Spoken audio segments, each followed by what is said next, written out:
और देश की बात में बात अब बढ़ते प्रदूषण की। बढ़ता प्रदूषण एक बड़ी समस्या है दुनिया भर के लिए। तो हमारे तेल मंत्रालय के एक पैनल का सुझाव है कि 2027 तक डीजल की 4 पहिया वाहनों पर रोक लगाकर इलेक्ट्रिक और गैस की गाड़ियों की तरफ बढ़ा जाना चाहिए। ये उन शहरों के लिए हो जहां पर आबादी 10 लाख से ऊपर है और प्रदूषित जो शहर हो, जिससे एमिशंस में कटौती हो सके। 2030 से शहरों में सिर्फ बिजली से चलने वाली बसें होनी चाहिए और शहरों में 2024 से डीजल की नई बसें ना खरीदें या ना जुड़ें। देश में हमारा ट्रांसपोर्ट सेक्टर, आपको बता दें इस रिपोर्ट में, कि 80% डीजल पर निर्भर है। भारत प्रदूषण पर काबू पाने के लिए 40% बिजली अपनी रिन्यूएबल एनर्जी से बनाना चाहता है। देश का 2070 तक जीरो नेट गोल का लक्ष्य है। और इस पर बात करने के लिए हमारे साथ खास मेहमान हैं नरेंद्र तनेजा, ऊर्जा विशेषज्ञ हैं, बीजेपी से जुड़े रहे हैं। बहुत बहुत धन्यवाद सर जुड़ने के लिए। सर, जो ये पैनल का जो ये प्रस्ताव है, तेल मंत्रालय में ये प्रस्ताव जो दिया गया है, आप इसे कैसे देखते हैं, असेस करते हैं? क्या पॉसिबल है कि 2027 तक जो 4 पहिया वाहन है डीजल के, उन पर रोक लगाई जाए? देखिए, पहले तो मैं एक ऊर्जा विशेषज्ञ के नाते सिर्फ आपसे बात कर रहा हूँ। मेरा जो पॉलिटिकल एफिलिएशन है मैं उसके तहत बात नहीं कर रहा आपसे।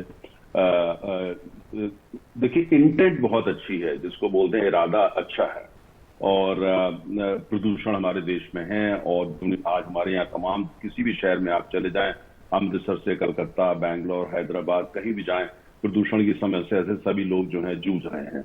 अभी एक मंत्रालय का एक पैनल है, अभी ये कोई सरकार की नीति नहीं है, ये एक पैनल बनाया गया था, उसने अपनी रिपोर्ट सबमिट किया। ये उसमें पैनल की क्या रिकमेंडेशन है, ये वो सारा कुछ है।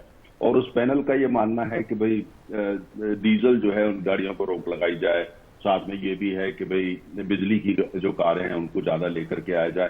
तो ये सारी सिफारिशें ऐसी हैं जो कि काफी समय से अलग अलग कमेटियों के द्वारा, विशेषज्ञों द्वारा आ रही हैं। और हमारे देश में अगर आप उठा करके देखते हैं, जो 10 लाख से ऊपर के शहर हैं, तो लगभग 60 शहर ऐसे हैं जिनकी आबादी जो है वो 10 लाख से ज्यादा है। 60 तो बहुत बड़ी आबादी की हम बात कर रहे हैं। और दूसरी तरफ हकीकत यह है कि हमारे देश में तमाम वाहन आज जो है वो डीजल से चलते हैं या पेट्रोल से चलते हैं। ये बात तय है बिल्कुल कि अगर आप देखें तो नाइट्रोजन ऑक्साइड जो होती है, जो पेट्रोल डीजल दोनों से निकलती है, जिससे अस्थमा, सांस लेने के तमाम और बीमारी, स्किन की बीमारियां वो होती हैं इसमें। और जिस हिसाब से जो पॉपुलेशन, डेंसली पॉपुलेटेड हमारा देश है, ये समस्याएं थोड़ी बढ़ गई हैं। तो सुझाव भी काफी अच्छे हैं, लेकिन देखना इसमें दो बड़ी बातें निकल के आती हैं। एक तो यह है कि परिवहन जो है वो राज्य का विषय है। अब ये देखना है कितने राज्य इसके अंदर अभी बातचीत हुई। अभी मुझे नहीं लगता कि इस बारे में कोई राज्यों से बातचीत हुई, क्योंकि हर राज्य जो है उसको संविधान के अंतर्गत अधिकार है कि वो अपनी परिवहन नीति, पर्यावरण की नीति लेकर के आए। तो एक तो पहला ये विषय है कितने राज्य इसमें शामिल हैं, और हर राज्य का जो पर्यावरण अलग अलग है, उसकी ज्योग्राफिकल पार्किंग लोकेशन अलग अलग है। कोई पहाड़ों में है, कोई समुद्र के किनारे है, कोई दूर दराज में है, कोई रेगिस्तान में है। तो ये देखना होगा। दूसरी बात जो देखनी होगी, क्या कितनी जल्दी हम ये जो ट्रांजिशन है, जो पेट्रोल डीजल से बिजली के वाहन की जो ट्रांजिशन, कितनी तेजी से हम कर सकते हैं। अब उसमें चुनौतियां सारे जो प्रश्न है वो यहां खड़े हो जाते हैं, क्योंकि बिजली जो है, जो बात हो रही है इलेक्ट्रिक व्हीकल से, लेकिन वो बिजली कहां से आएगी? हमारे देश में आज 67% बिजली तो हम कोयले से ही बनाते हैं, और बाकी हम डीजल से भी बिजली बनाते हैं, हम गैस से भी बिजली बनाते हैं। रिन्यूएबल जो है उसका हिस्सा काफी बड़ा है और आने वाले टाइम में बढ़ना है। लगभग 40% हो जाएगा आने वाले 4 साल के, 5 साल के अंदर, या 6-7 साल के अंदर, 2030 तक। प्रश्न यह है कि लेकिन क्या हमारे पास फिर भी इतनी बिजली होगी? क्योंकि सौर ऊर्जा जो है उसको कहा जाता है 10 AM to 4 PM इलेक्ट्रिसिटी।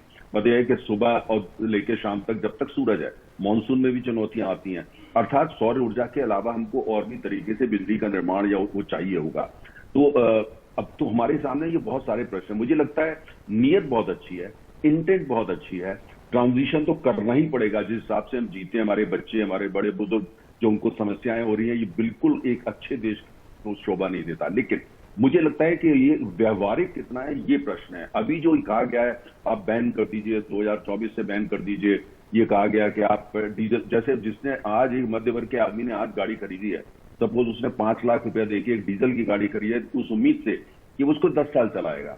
अब उसने बैंक से लोन लिया 10 साल या 15 साल का उसके लिए, आप अगले साल उसको बैन कर देंगे तो उसकी घरेलू अर्थव्यवस्था का क्या होगा, कैसे वो भुगतान करेगा। हम एक विकासशील देश है, इस तरह की चुनौतियां भी हैं। तो मुझे लगता है ये बैन करने वाली बात थोड़ी मुझे व्यवहारिक नहीं लगती है।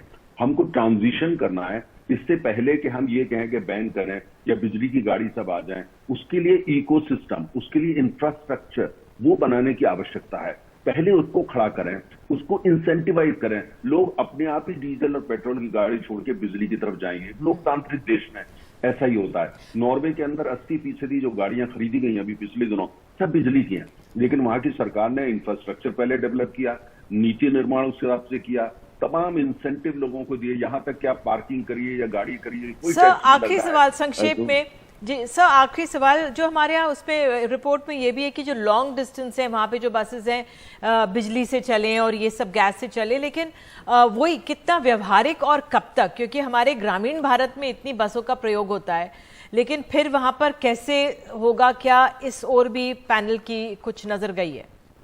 नहीं नीति जी, बड़ा अच्छा आपने प्रश्न उठाया। हम जो पूरे देश में हम सड़कों का जाल बिछा रहे हैं, आधुनिक सड़कों का, बिजली की आज के विकसित देशों के अंदर जो बिजली की कारें हैं उनको हर 300 किलोमीटर के बाद चार्ज करना पड़ता है और वहां पे पूरा इंफ्रास्ट्रक्चर वो बनाया जाता है। अर्थात अगर दिल्ली से आपको लखनऊ जाना है या इलाहाबाद जाना है तो आपको तो 4 जगह रुक करके उसको चार्ज करना पड़ेगा। और दूसरी बिजली की गाड़ी की एक सीमा होती है, उसके लिए बैटरी सिस्टम वगैरह के लिए होता है। तो मुझे लगता है कि बहुत अच्छी नीयत है, लेकिन इसका ये अभी व्यवहारिक मुझे नजर नहीं आती। और बैन लगा देना जो है ये मुझे नहीं लगता। आप इलेक्ट्रिक कार्स को और इलेक्ट्रिक मोबिलिटी को इंसेंटिवाइज करिए, उसके लिए नीति निर्माण करिए, उसके लिए इंफ्रास्ट्रक्चर खड़ा करिए, लोग अपने आप उतर जाएंगे। मुझे लगता है वो ज्यादा सस्टेनेबल। लोग जागरूक हो जाएं, लोग जागरूक हो जाएं कि डीजल की गाड़ियां अब ना खरीदें और समझें कि किस तरह से हमें अपना प्रदूषण कम करना है और पर्यावरण को बचाना है। आप जुड़े हमारे साथ, सब बहुत बहुत धन्यवाद। थैंक यू, धन्यवाद।